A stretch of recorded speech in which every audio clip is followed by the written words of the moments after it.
What's up guys, Shan here back with another video.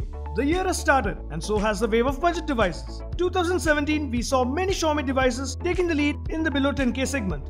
2018 is gonna be interesting with many brands eyeing for the spot. Today we have one such homegrown brand, Smartron, backed up by the one and only Sachin Tendulkar. And here is the device.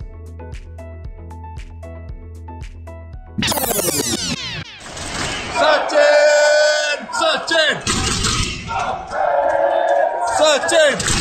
Sachin! Sachin! Sure.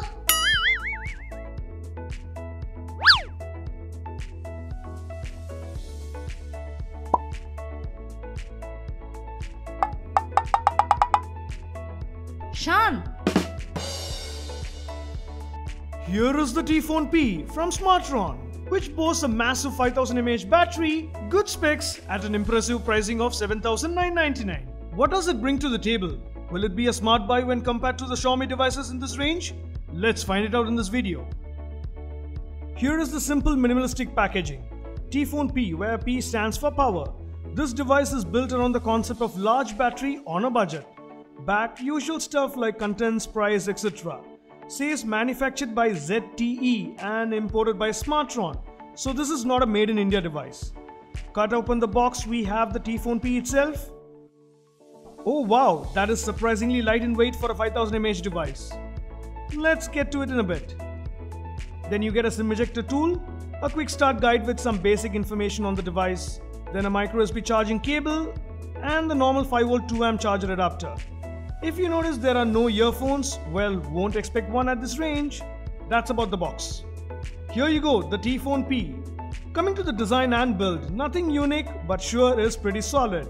Comes only in this black color at the time of this video. Good part is it has an all metal build. Pretty solid and easy to use with one hand given its 5.2 inch size. To top it up with a large battery feels light in the hands and is not that thick. Smooth finish at the back gives a grippy feel. Now let's go 360. Front top we have the 5 megapixel front camera with LED flash, nice, earpiece, hidden sensors and the notification LED. Followed by the 5.2 inch HD IPS display with 2.5D curved glass. Front bottom we have the physical buttons. Guess what? They are illuminated. Right, the volume rocker and power button. The power button has a nice texture on it, gives a good feel. To the left we have the hybrid SIM slot which can take 2 nano SIM cards or 1 SIM and a micro SD card for storage expansion. Supports VoLTE and Geo works fine. Call quality was good. And if you are wondering, yes, the dual SIM card and SD card adapter works well. Done a separate video on the adapter, we'll leave a card for that, check it out. Now the bottom houses the micro USB port, primary microphone and the speaker grill. Top, the 3.5mm audio slot and secondary mic. Flipping to the back, we have the 13 megapixel primary shooter with LED flash and the fingerprint sensor, followed by the Smartron and t.phone branding. Fingerprint sensor is not the fastest but gets the job done. Also allows you to answer calls and take photos. So that's about it. Here is a quick look at the technical specifications before we dive in for more. Okay, now let's dive in depth, starting off with the primary highlight of this device, the battery. t.phone P packs a massive 5000 mAh battery, making it stand out in the crowd on this price segment. How well does it translate to real-world usage? Well, I'm quite impressed. In my regular day-to-day use, watching videos, social media, emails, etc., I was able to pull it to a little over 2 days without hassle. Even with heavy use, you can easily get a little over a day. Impressive! To add to it, the battery saver mode comes in handy to get the max out of it. Flip side, though it lacks quick charge 3 support, charging 0 to 100% takes approximately 3 hours using the adapter and cable in the box, which is pretty decent. With 2 SIM cards inside, to give you an idea, 30 minutes of video streaming on Wi-Fi consumes 2% and the same on 4G data consumes 3%.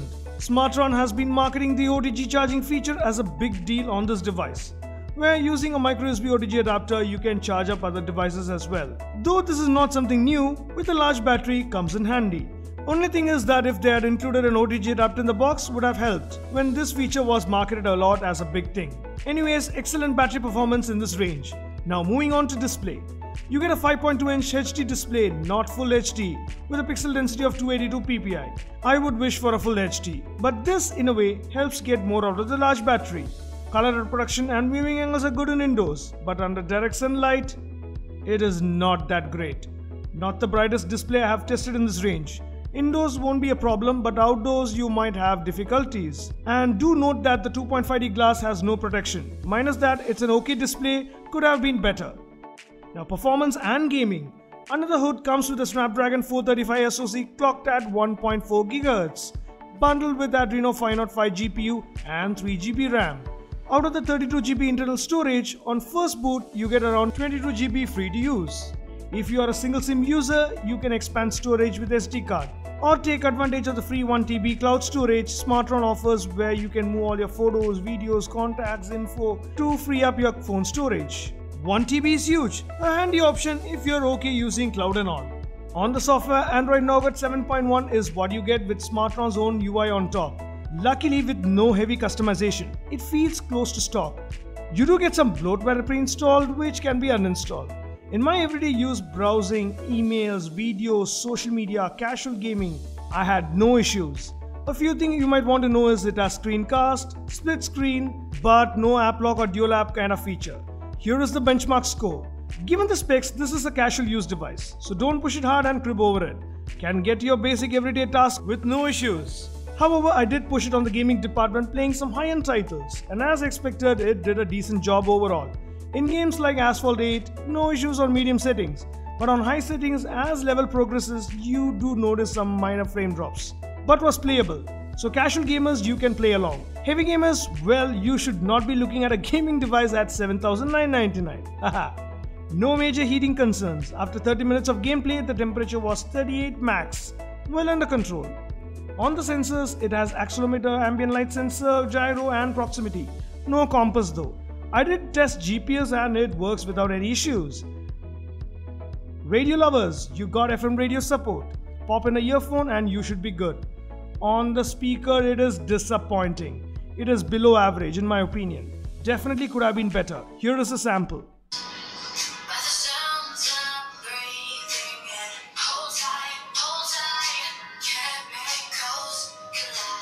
And finally, camera.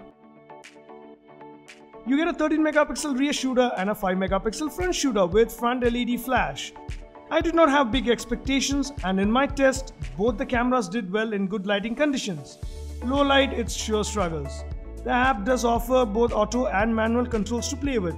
You get a beauty mode, panorama, time-lapse, HDR and filters. However, no slow motion. Coming to the video recording, you can shoot up to 1080p with the rear and 720 with the front. It was decent. It does not have any stabilization, steady hands is a must. But the thing to crib was at times while taking snaps outdoors, I noticed shutter lags. Hope it gets fixed via software updates. Minus that, the camera on this is a decent one, and if you're just a casual photo snapper, you should be good.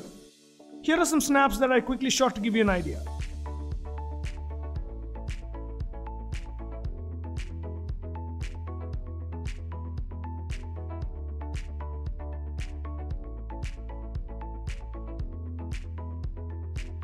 Guys, currently recording this using the front-facing camera of the t.phone P, and the audio that you're hearing is also through that, so you get a pretty good idea.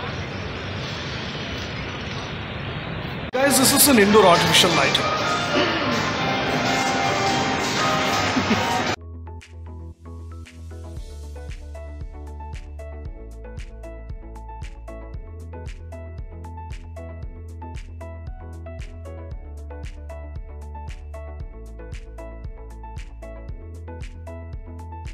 Overall, what I think about the t.phone P, it sure does impress with some features like metal build, large battery, clean UI, etc. in the 8K range, and can be a good option to consider. However, when compared to its closest competitor Redmi Y1, battery on this is the only thing that stands out. If you're okay with a one-day battery life, then for 1000 extra, the Redmi Y1 offers better camera, better display, dedicated storage expansion. I think it would be a wise choice to choose that over this. Flip side, when compared to the Redmi 4 with similar specs, the t.phone P with its slightly large battery would be an option to check out. It's a tough fight. You guys let me know what you think about the t.phone. Would love to hear your thoughts. So hope this video is informative to know more about the... Hey Sachin, what's with this Oppo t-shirt? I know. Yeah, we all know. Anyways, hope this video is informative to know more about the Smartron t.phone P. Questions? drop them in the comments below and I'll try to answer it. And if you like this video, make sure to hit that like button and share it with your friends and family. New to Tech, find that red subscribe button and make sure to hit it along with that bell icon to get notified whenever I upload more awesome tech videos. We'll catch you in another exciting video. Until then. Oh yeah. Now why don't you go and check out other cool videos on the channel.